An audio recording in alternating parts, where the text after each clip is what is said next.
আসসালামু আলাইকুম আর রহমতুল্লাহি অবরাকাতু। মহান আল্লাহ তাআলা কোথায় থাকেন এই নিয়ে মানুষের মধ্যে বিভিন্ন রকম বক্তব্য শোনা যায়। কেউ বলেন মহান আল্লাহ তাআলা আরশের মধ্যে, কেউ বলেন মহান আল্লাহ তাআলা থাকেন সর্ব জায়গায়, কেউ বলেন মহান আল্লাহ তাআলা আমাদের মধ্যেই থাকেন। এজন্য অনেকে বলে থাকেন যে হার ইনসানকে আন্দার ভগবান হতা है। কেউ কেউ তো এটা বলেন যে হার বাচ্চে মে ভগবান কা রূপ হতা है।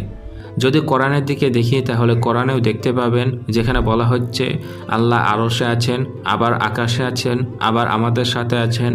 এরকমভাবে বিভিন্ন বক্তব্য দেখা যায়। আবার কোরআনে আর এক ধরনের আয়াত দেখতে পাওয়া যায়, যে আয়াতগুলো দেখে মনে হবে যে সেটা আল্লাহ তাআলার কথা না, আমাদের কথা বা আল্লাহ ছাড়া অন্যান্য মাখলুকাতের কথা। আর এই সব আয়াতের ভুল বোঝাবুঝির কারণে প্রচার হয়েছে আল্লাহ মানুষের মধ্যে থাকে, মানে মানুষ নিজেও আল্লাহ। আর এই জন্যই তো মানসুর হাল্লাজ নামের এক ব্যক্তি, যে নিজেকে আনাল হক মানে আমি আল্লাহ বলে দাবি করেছিল। তাছাড়াও কাফেরদের মধ্যে যদি দেখেন, ফেরাউন নিজেকে রব বলে দাবি করেছিল। তো এই ব্যাপারে সত্য কথা কি, আল্লাহ তাআলা আছে এখন কোথায় এবং মানুষের মধ্যে আল্লাহ থাকে কি না, চলুন এই বিষয়টা নিয়ে একটি গবেষণামূলক আলোচনা করি। অজানা তো কিছু জানতে পারবেন, তাই দেখতে থাকুন। আমি বেশ কিছু ভিডিওতে বলেছিলাম যে আল্লাহ তাআলা আরশের মধ্যে আছে নাকি পৃথিবীর সমস্ত জায়গাতে আছে। এই নিয়ে কোরআনের মধ্যে দুই রকমের আয়াত পাওয়া যায়। আর এইটা নিয়েই মুসলিম সমাজের মধ্যে দুই রকম মতামত দেখতে পাওয়া যায়। কিছু আলেম সমাজের বক্তব্য হচ্ছে আল্লাহ তাআলা আরশের মধ্যে আছেন এবং তিনার শক্তি, তিনার আদেশ সমস্ত জায়গায় ছড়িয়ে ছিটিয়ে আছে। আবার কিছু মুসলমানদের মধ্যে কিছু আলেম সমাজ আছে যারা বলে থাকেন যে আল্লাহ তাআলা সমস্ত জায়গাতেই আছেন, সমস্ত জায়গাতেই তিনি থাকতে পারেন এবং তিনি সর্ব জায়গায় উপস্থিত থাকেন। সত্যি বলতে এই দুই পক্ষেরই কাছে কিন্তু দলিল আছে। তো সেদিকে আমি যাচ্ছি না যে আল্লাহ তাআলা এক জায়গায় আছেন নাকি সমস্ত জায়গায় থাকতে পারেন। আজকের বিষয় হচ্ছে আল্লাহ তাআলা মানুষের মধ্যে থাকেন নাকি থাকেন না, মানুষ কি নিজে আল্লাহ, এই সম্পর্কে আলোচনা করব। আল্লাহ তাআলা মানুষের সঙ্গে জড়িয়ে থাকার ব্যাপারে বেশ কিছু কথা জানা যায়। এই যেমন প্রথমত আপনাদেরকে হিন্দু ধর্মেরই কথা বলি। হিন্দু ধর্মের বক্তব্য অনুযায়ী বিষ্ণু ভগবান, যিনি সব কিছুকে পালন করে থাকেন, যার হাতে পরিচালনার দায়িত্ব, তিনি নিজেই মানুষের রূপ নিয়ে বা কোনো মানুষের মধ্যে প্রবেশ করে এই পৃথিবীতে আসেন মানুষকে ভালো পথ দেখানোর জন্য। তো এই দিক থেকে যদি বলা যায় যে হিন্দু ধর্মের কথা অনুযায়ী মানুষের মধ্যে ভগবান প্রবেশ করে থাকে এবং মানুষকে ভালো পথের দিকে নিয়ে যায়। তাছাড়াও হিন্দু ধর্মের আরেকটি বিশ্বাস হচ্ছে যে তারা মনে করে প্রত্যেকটা বাচ্চা সন্তানের মধ্যেই ভগবানের উপস্থিতি থাকে। তাছাড়া আরেকটি তাদের দাবি যে প্রত্যেকটা মানুষের মধ্যে যে ভালো গুণ আছে সেটাই হচ্ছে ভগবান। ভগবান আছে বলেই প্রত্যেকটা মানুষের মধ্যে ভালো গুণ আছে।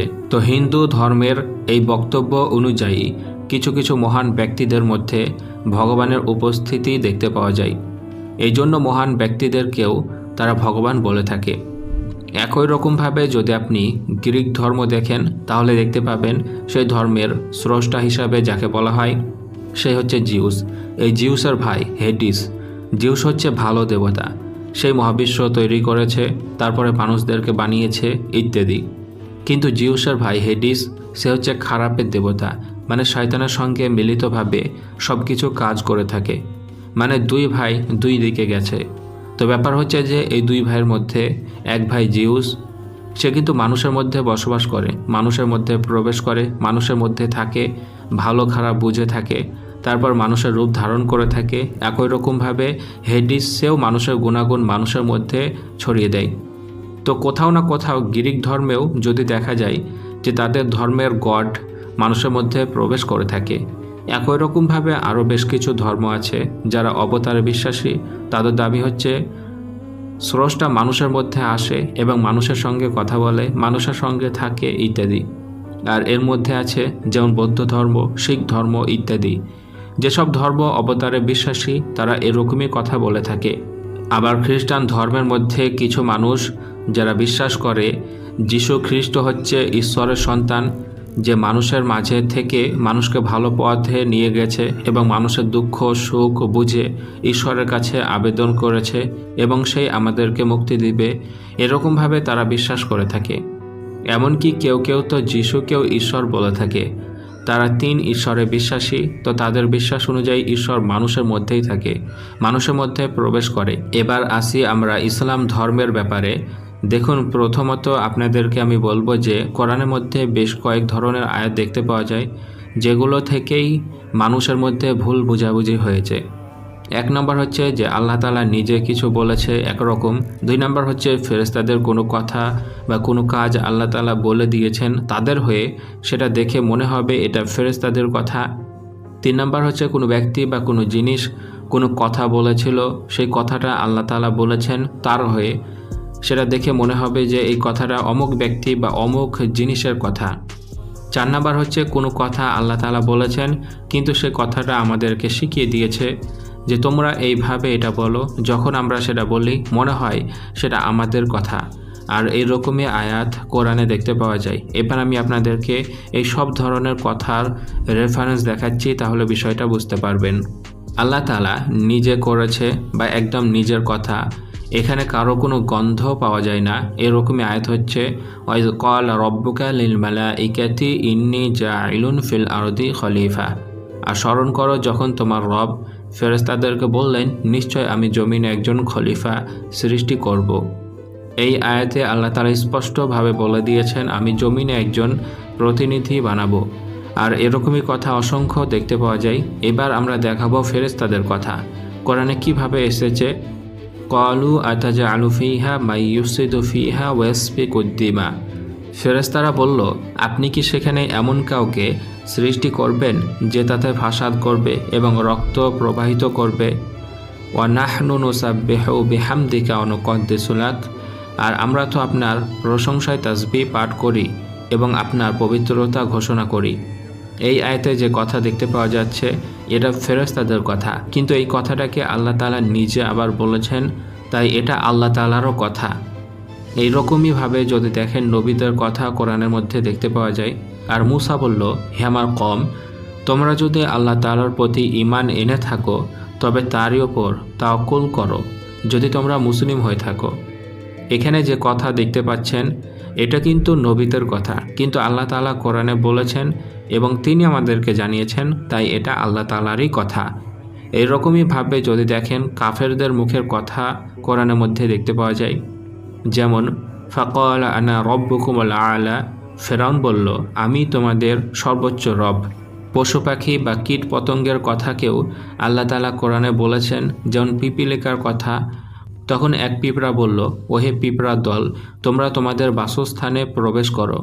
তাছাড়াও আপনাদেরকে আমি দেখাবো যে কোরআনের মধ্যে কিছু কথা এমন আছে যেখানে মানুষকে শেখানো হয়েছে যে তোমরা এইভাবে এই কথাটা বলো। যেমন ইয়্যাকা না'বুদু ওয়া ইয়্যাকা নাস্তাঈন, আমরা শুধু আপনারই ইবাদত করি এবং শুধু আপনারই সাহায্য প্রার্থনা করি। এই আয়াতে যে কথা দেখতে পাওয়া যাচ্ছে এটা আল্লাহ তাআলা নিজে বলছে না যে আমি কারো ইবাদত করি, এটা আমাদেরকে শেখানো হয়েছে যে তোমরা এভাবে বলো, আমরা শুধুমাত্র তোমারই ইবাদত করি। তো কোরআনের বেশ কিছু আয়াতের এইরকমই ভুল বোঝাবুঝির কারণে মানুষের মধ্যে যে ভুল বোঝাবুঝি ঘটেছে যে আল্লাহ তাআলা সর্বস্থানে থাকে এবং মানুষের মধ্যেও থাকে। আর এটার উদাহরণ যেমন একটি বলা যায়, অনেকে বলে থাকেন যে আমি যা কিছু করি, যা কিছু হচ্ছে সব আল্লাহ তাআলা করাচ্ছেন।